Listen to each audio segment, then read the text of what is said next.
Hello, welcome back to Seasonal Spiels. If you enjoyed our first episode, thank you so much. It was a special long episode premiere, if you will. And, here we are back in entertainment for episode 2. We got another. Okay, back to introductions. I'm Quincy Lell. I'm Audrey Williams. And we're here with SGTV Entertainment. So, what are we talking about today? Today we're going over Dungeon Meshi because the box set got announced pretty recently, I think. Yeah, like a month ago or so. Yeah. And also Jujutsu Kaisen because Yup. the manga is ending soon. Or ending... Currently. Yeah. There's only one more as of this recording. Right. There's only one more chapter. Mm-hmm. By the time this comes out, it'll have ended, presumably, I think, with 270-ish chapters. I think 271 is the last one. Okay. Yeah, 271. My bad. But not to get technical about it, but yeah. Hey, get technical all you want. This is a manga episode, if you couldn't tell. If only because, the summer anime is practically over, so we'll have our conclusions. That's a sneak peek for what we're talking about next episode. And fall anime hasn't even started yet. We're in that lull shifting period, so we're going to talk about manga news today, as mentioned. So, just as a disclaimer, yes, we are going to be spoiling the anime for both series, so if you haven't watched them, just stop watching this video, I guess, and go watch them instead. And we're also going to be covering basically just the end of the manga for Jujutsu Kaisen. Yeah. We're not trying to talk about the whole series, just what anime, what we liked about it, what got us into the show for both, obviously. And then as well, anything happening with the manga ending for JJK, because it's such a big manga right now, both in Shonen Jump, and especially with it and My Hero ending at the same time. Yeah. That's huge losses, which is interesting. It was really surprising because I think the announcement for My Hero ending in 5 chapters dropped I can't remember how long ago, and then the Jujutsu Kaisen did the same thing. It was we're ending in 5 chapters last month. Yeah. It was crazy. Everybody was why are they doing this around the same time? I will say, despite how drawn out the fight was at the end for the JJK manga, it is interesting how abrupt I think the ending came about. I would have thought there would be more resolution, but at the same time it kind of fits, but we'll get into that in a little bit. So as for now, let's start with Delicious and Dungeon. I personally find it kind of funny because I feel fantasy's been around long as Tolkien and how it got popularized. So you always have the classic, man, elf, dwarf, etc. Races and things. And I feel the classic, there's dungeons involved somehow. I don't know who introduced that concept, to be honest with you. Oh, yeah, but it's been a thing, conquering dungeons, I think, in a lot of fantasy settings. But the idea of cooking monsters and eating them is just so weird. I remember I maybe am on Twitter too much, but I started seeing people talk about Dungeon Meshi around the time that the anime got announced. And when it started releasing weekly, more and more people on my feed were talking about it, and it made me want to check it out, and so I did, and I wasn't expecting the plot to be what it was. Yeah. I went into it and I was okay, a bunch of people like this, wonder why. I don't know, it was just I wasn't expecting the world building to be almost as unique as it was, because I'd never seen just that dungeon concept in fantasy as a pretty semi-popular thing. It's just people understand what it is already. Yeah. You didn't think it could be reinvented, I Basically, think. Yeah. And this show does that, so. Mm-hmm. And also I just wasn't expecting to once they get into the whole cooking monster aspect of it, I wasn't expecting to be as intrigued by it as I was. But I actually even though the recipes you can't, you could maybe try and recreate them in real life, I guess. With I don't know, you could. Well, you probably could with the Chimera, because it's mainly chicken. Oh, true. So you could do it with that one. But basically what I'm trying to say is, even though it's fantasy cooking, I wasn't expecting to be as intrigued by it as I was. But every recipe that they started laying out, I was oh, wait a minute, I really this is fun. No. Yeah. It kind of reminds me of just the idea of exploring something new is kind of what's intriguing about it. But I also how I think mainly because of the quirkiness of the party. And is that not kind of what makes it? Because as much as people, all of them harp on Laios, the man's the life of the party, come on. The fact that he does this and is I want to eat this, cook it for me. It's just and it gives you the situation, and it's it's kind of ingenious, because it's think about it, how much money do these parties spend on rations? You're kind of saving money. It's easier because there's always going to be monsters even as you go deeper down, so even if you run out of 2 weeks worth, you're there for a month, you still have food available, presumably, as long as you have the equipment to cook things. Yeah. And if you're alive to do it, Right. You don't want to be super injured and things from another monster like the dragon or anything, right? So I just find it really intriguing how it just reinvents the concept of the dungeon and exploring it and, you know, surviving in it. And obviously they're there to rescue someone, but, like, I'm gonna be real, that's like a side plot in my opinion. I'm there for the food. But my favorite part is just, like, the party just interacting with different monsters, them defeating them, and then figuring out how to cook them. Like, I think the funniest one was how badly Laios wanted to eat the armor. And I was like, and essentially just responded, no, it's metal. You can't eat metal. That was one of my favorite things, because, like, it genuinely came as a surprise, the armor being, like, kind of like a mollusk. Or just alive in general. But, like, I don't know, that's another thing. Like, some of the monsters that they try and cook up, like, Laios would be like, I want to eat this. And, like, you and the rest of the party are like, why? You can't, like, with the living armor, you're like, it's metal, dude. Can't do that. Like, it's alive. Yes. But then they, like, or he finds out that it's a mollusk and that there's, like, a living organism in it, and you're like, wait, okay. The world building. You're kind of cooking with it. Yeah. Not to... No, that actually works. Because it's like, not only have you reinvented the model of this, you know, adventure, you're also reinventing, like, established, you know, mechanisms of, you know, tropes, because, like, living armor is, like, a concept everyone knows. Like, I feel like the classic example in the West would be, like, you know, in Hogwarts, they have the talking armor in the hallways, right? Oh, yeah. For Harry Potter. Like, it's kind of like reinventing common concepts you don't really think would be food or edible. Mm-hmm. But again, part of the fun is just, like, Laios tries to eat a painting, and they're like, dude, it's just a painting. Leave it alone. Yeah. No one wants to eat this. Yeah. I think what helps, too, is the gags with Marcille, because she never wants to eat it. And then they're like, and then eventually they all just go, we're just not telling her what she's eating. She's so funny. I love Marcille, and my love for her, like, only grew with the, like... Because when they rescue Fallon, the reveal that she is, like, practicing dark magic, I was like, okay, hold on, so there's something else going on here. Because I wasn't expecting it, but it also, like, makes a lot of sense, because at first, like, Laios, Chilchuck, and Senshi, like, all have their reasons for being, like, or wanting to explore the dungeon, but Marcille didn't, like, really seem like she did at first. I mean, for Fallon. So that made sense. For her. Yeah. But, like, outside of that, like, before everything with Fallon happened, it didn't seem like she, like... She was like a tag-along, almost. Yeah. Felt like, It just felt like she, like, was friends with the party and was like, I'm willing to do this. But, like, the whole, like, I'm trying to practice dark magic and the dungeon is kind of, like...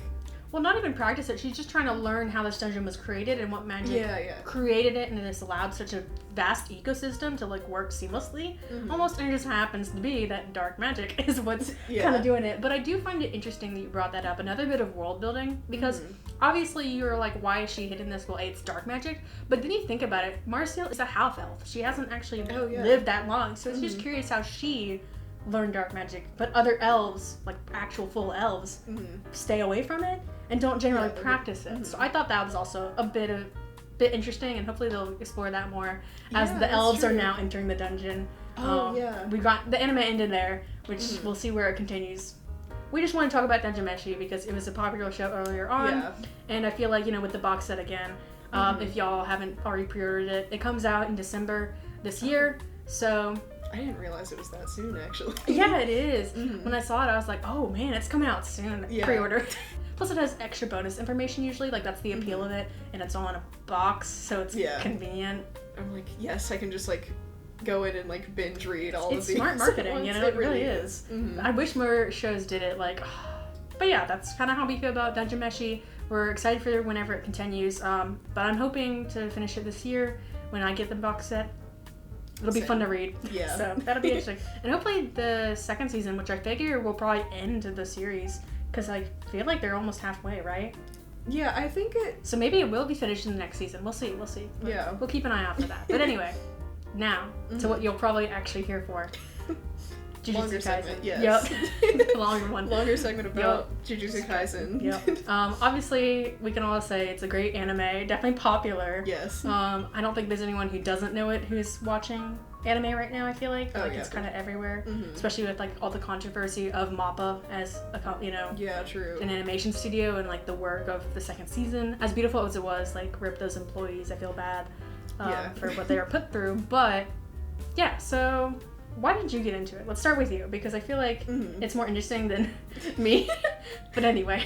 I honestly, I don't 100%... I remember, like, when it got announced, like the trailers for it were coming out and everything, because I didn't read the manga before I watched it. Me neither. Like, I know that the anime got announced and like there was so much hype surrounding it because like one of the main reasons being that like Mappa was the one producing it, because the same thing happened with Chainsaw Man.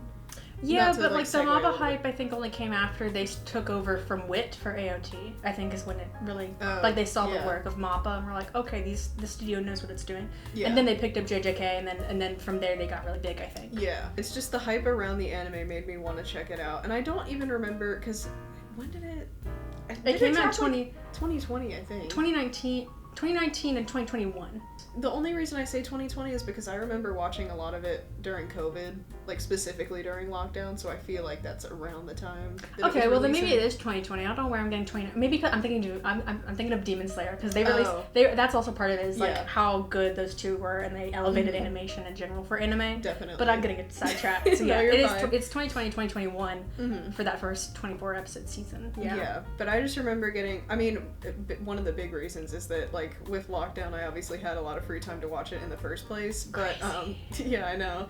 I just started watching it and I stayed mainly for like one of the big reasons was like Yuji himself. I just really liked him as a character. He's very compelling for a protagonist, because I feel like simple-minded protagonists, they're kind of everywhere, but they're there's a reason they work, right?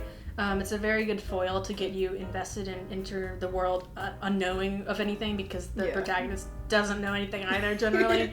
And there's always the reverse of that too, which can be intriguing, but not for this type of story. And he's just so genuine and kind that that's also a very good thing to. It's easy to follow that kind of person. Definitely early on in the series, they do the reveal of like, hey, you've eaten this like cursed finger. You're basically like, hey, since you've done that, and you've like lived through it, obviously, we gotta kill you. Yeah, we have to like, you have to eat the rest of them, and then we have to kill you. And that like, that ultimatum. That like setup was interesting to me, because I didn't expect it to go the route of like the main character is like doomed to die from the beginning. I feel like it's different when it's like I'm dying of my illness versus I'm going to be killed because I ingested a million-year-old finger and lived.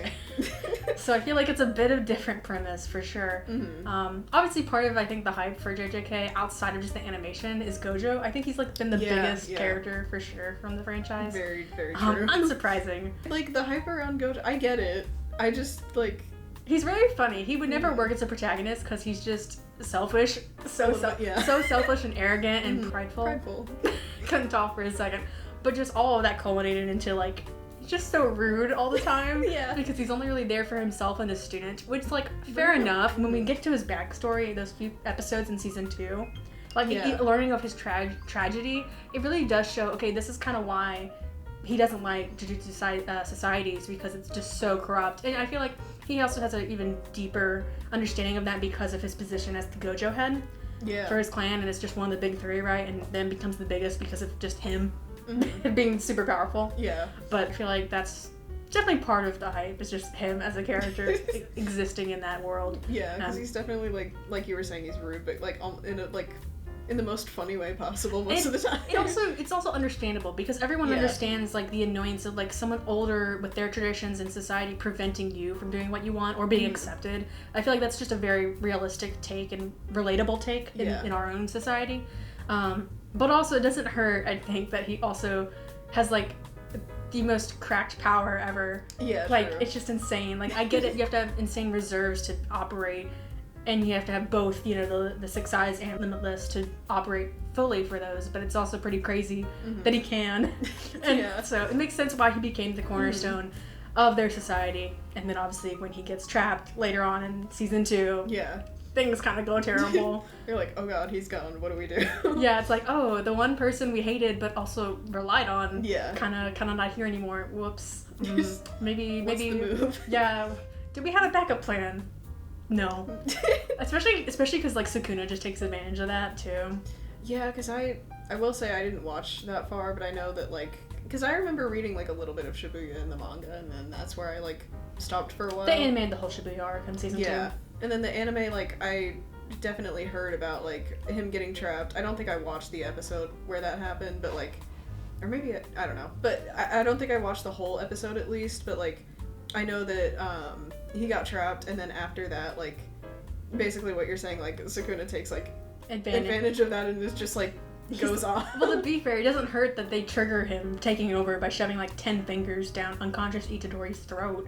Oh, I didn't know that. Yeah, that's how they trigger him, is because they're like, hey, we gotta make sure he takes over this unconscious boy's body. Put 10 in, and that gives him enough power to like take over despite the vow with Itadori. So he, takes over, and then, unsurprisingly just does whatever he wants, which is not what anyone else wants. But his fight with Jogo and then his fight with Maharaga was insane. Yeah, it was actually really good. I did watch the fight with Maharaga, out of context of everything. And to imagine that wasn't even finished animation, I'm like, guys, what were you cooking? Wasn't? No, when it first got released, I don't know how when you watched it, but when the episode dropped, it wasn't finished. Like all the employees said they didn't have time to finish, but they had a schedule to keep up, so they released it at like a third complete. And I'm like, that was a third? It looked like 90% complete to me. Oh, wow. Like, maybe a little, like, it didn't have as many details, but it's also, like, super quick pace. Mm-hmm. So it makes sense that it wouldn't. But anyway. Yeah. Guess they're just god-tier employees over there. I don't know. Yeah, no, that's interesting. I mean, again, I feel very bad for the employees. No, for real. But that is impressive. So yeah, obviously we like it. Personally for me, I just love the power system in the corrupt society aspect. It's really interesting seeing how it goes. Because obviously, like, curses is a unique concept because of the negative energy everyone emits and creates these curses, and they just happen to commit horrific acts because they're made of horrific feelings, so it kind of makes sense. But I also like it because it's like you can do these vows to up your power in exchange for a cost, and that opportunity cost is just, we all have it in our lives, so it just works, I think, as a balancing act rather than like unlimited power all the time. The fact that people have different curse abilities, like Limitless versus, like the 10 Shadows, for instance, and stuff like that is also interesting. So I feel like it has a lot of the good things going for it. Like, I can understand people saying it's overrated, but then again, like, just watch the animation of it. Like, story-wise, I can understand the overrated of it. I feel like everyone talks about it. Yeah, but you can't deny... Especially recently. But you can't deny, like, these people have really worked their heart and soul into these projects. Like, there's obvious... feelings put into this that made it what it is and made it so good, to compare it to like something like Demon Slayer, which also came out around the same time when it premiered in an anime. But yeah, so that's kind of why we like it. Yeah. But getting into like the manga ending, I don't know how much you know. I don't know a ton. I will admit I'm not like the biggest into JJK, if only because I dropped it after. Well, I didn't read the manga after the anime. I wouldn't say dropped it. I'm waiting for the next season. I'll continue when it animates, but then the only reason I got into the manga was because my friend was like, yo, Gojo's back, and I was like, okay, now I gotta read it. So that's all I've been reading. So if you don't want to know anything about the manga spoilers for the end, just leave, I guess, at this point. Yeah. But essentially, Gojo comes back. They release him after, I don't even know, I didn't read it. So a while. apparently Maki massacred her clan. Good for her. They deserved it. I feel like I heard about that. Yeah. But it was cool. I heard about her doing something. She's like the new Gen Toji. Okay. That's like what she's become, because her twin died, Mai died. So in retribution, she killed her clan, which deserved it because they killed her twin. So, that relationship's weird. But they deserve it because they're terrible people anyway. Yeah. So, and they probably would have died eventually in the war anyway. But anyway. Also, Maki specifically being the one to do it. I love it. Satisfying. It's so satisfying because all the abuse she went through. Anyway, so Gojo comes back to fight Geto or Kenjaku and Sukuna.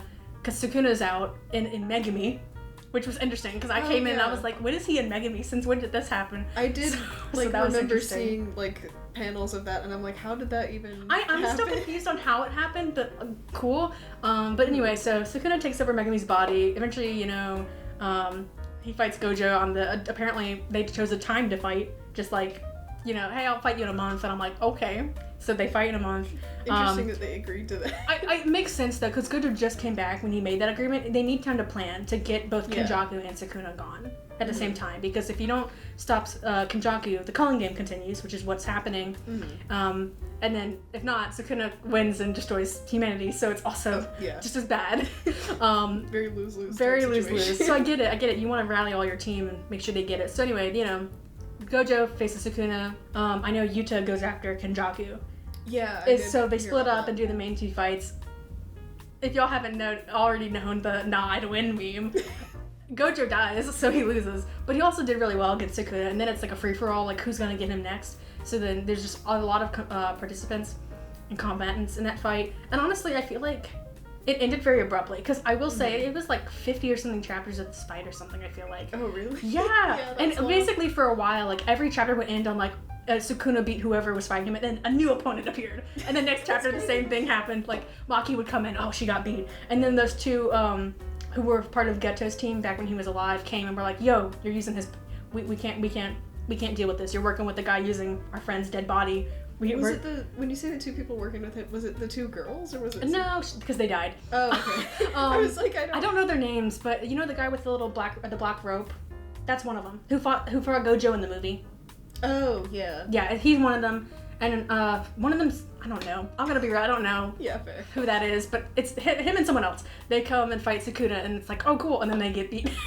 and then Yuji's back in the forefront with, Choso there as backup. Choso dies, by the way. Yeah, I did. Which I was like, I was so sad about. I was like, you killed, like, one of the few characters I cared about. Kill someone else. Like, I know, yeah. Why you killed Nanami, you're killing Gojo, you're killing, like, Choso, you're killing my favorites. Okay, maybe not Gojo, but definitely the other two. It's also really funny because there's a pattern of things that I've heard about. It's the stuff that, like, the fans hate the most. Because, like, I heard about Choso dying, which and I will say, as much as I hate it, honestly, props to you. Props to Gege being such a troll, killing the characters people like. I'm like, fair enough, it's your work, do what you want.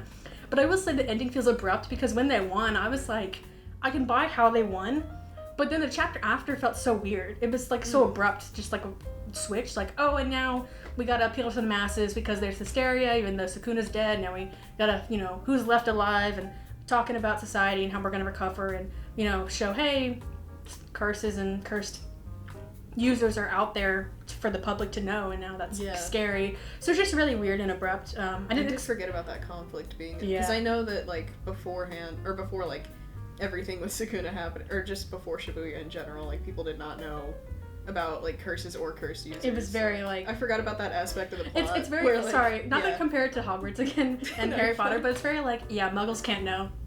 Guys, they can't know. Kind of vibes. Cannot tell anybody about this. Honestly, which makes sense because, like, it's a little different. It's not like they can get cursed energy. It's not something you can use if you just don't have the aptitude for it. Mm-hmm. So it makes sense. You don't want to just, like, tell people, oh yeah, there's these invisible monsters that might massacre you any second. Just keep living. That might make the issue worse, too. Yeah, because then they'll get even more negative emotions. Yeah. And so it'll just, anyway. So I get it. But it's like, okay, and then there's 5 chapters to tell this resolution, and I'm like, the pace it's gone at, pretty good. I read the latest chapter, which is 270, I think. But I read this morning. And it's like, it's gotten a lot of stuff going on, the classic trio, Yuji, Megumi, and Nobara are out again, helping stop curses. And I'm like, cool, what happened last chapter? Are we gonna resolve that? They were complaining about Yuta. I'm still confused. Why are you, like... What did happen last? So they kind of resolved it, but I'm also like, why were they upset? I get it, because he basically could have died if it weren't for Rika. Rika saved him. Otherwise, he would have just died after inhabiting Gojo's body with Kenjaku's technique. So I get it. I did remember. I get it. They're upset, and especially specifically Maki is upset. Mm-hmm. But I'm also like, but wasn't that the point for him to take that risk to beat Sukuna? Because if he didn't, they're all dead anyway. So I'm like, why are you upset? That was the plan.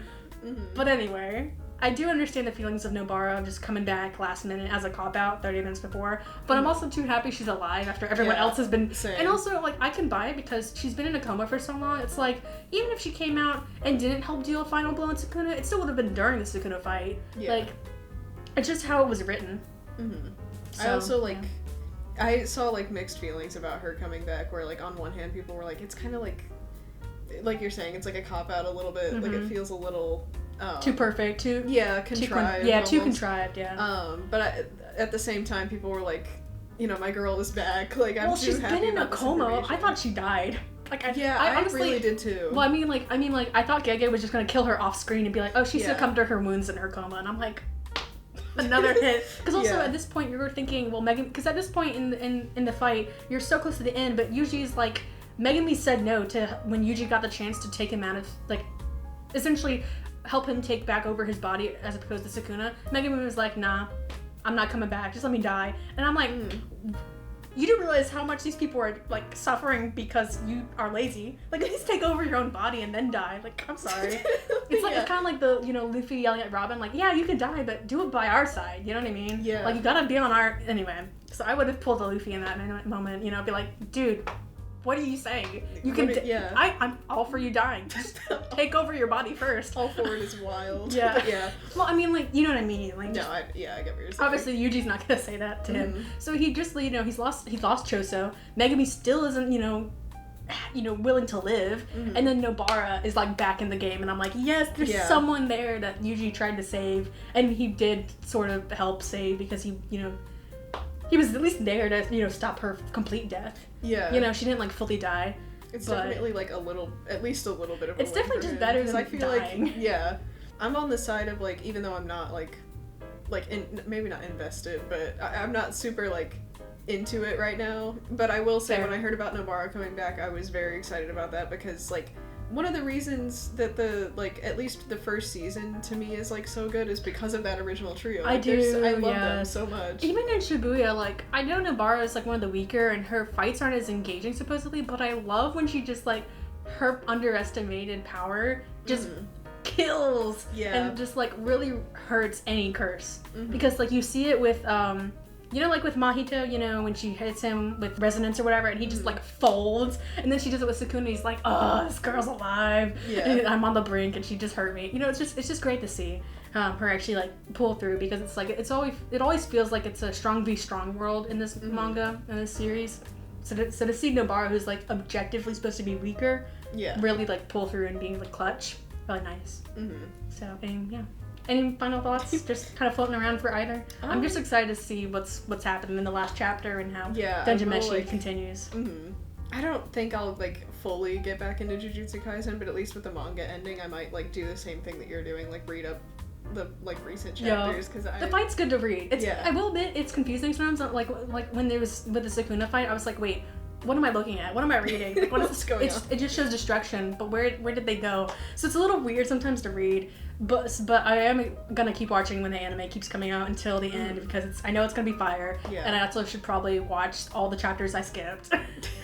Same, I definitely like when future like anime episodes come out, I will be watching. I mean, it'll be good. Yeah, that's our thoughts. I feel like that about sums it up. Next episode, just a sneak peek. We're gonna be talking about the summer season anime and the upcoming fall anime we're looking forward to, any we want to watch or keep our eye on, or some we might cover later in future episodes. By the time we do the next episode, there'll probably be like a couple episodes of fall anime. So we're just gonna, keep it, just list shows you want to keep an eye on, ones we're anticipating to be good, rather than like talk about a specific one, because there won't be too many episodes to talk about. But yeah, that's coming next episode, so obviously check us out again if you want. Once again, for Seasonal Spiels, I'm Quincy Lell. And I'm Audrey Williams.